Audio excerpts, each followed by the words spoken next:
So, isa pong mabagpalang sa atin lahat, Lunes.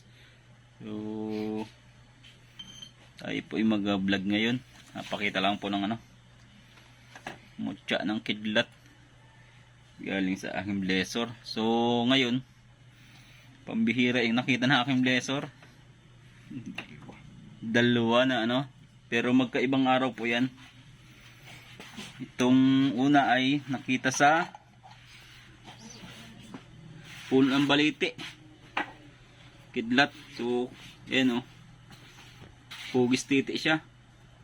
May-ari na niyan. Ito papaship ko ito.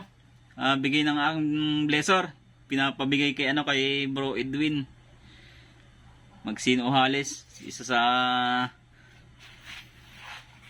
matalik namin kaibigan sa Lipa. Salamat sa bro sa pag-sponsor ng ibang gamit. So, yan, ibigay ito sa iyo ni Blessor. Papadala ko sa iyo Sabado. Bali, ito naman yung isa. Ito, bigay naman sa akin ni Blessor. Mutya rin ng kidlat na hugis titi. Ayan. Napakaganda buhay na buhay yung pinakang imahe. So, bali dalawa po yan Ayan. Yung isa ay anak. Yung isa ay ama. Ayan Bali mutya po ng kidlat yan. So, sa mga nakakalam kung para po saan itong mutya ng kidlat na hugis titi o pasintabi, talagang bihira lang po magkameron ng ganito. Ayan.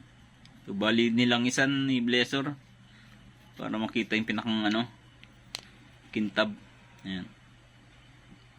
Hindi po ito man-made, talagang po ito. Yang galing sa kalikasan, sa kidlat. Ayan. Laki ng ulo. Ayan.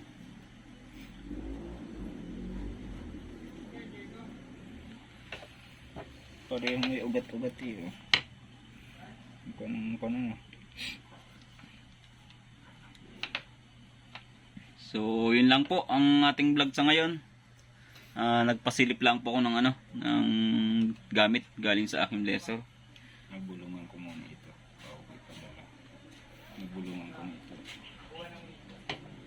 So, bali ito po ay ang mutya po ng kidlat ay bagaman ito ay likas, pero bihira, ito ay kinakailangan rin ng yung pag ipapasa mo sa sa gusto mong pagbigyan ay patutungkulan po ito. Inuorasyonan patungkol na pagmamayari ng isang napagbigyan. So, yun lang po. Isang mapagpalang Lunes po sa ating lahat.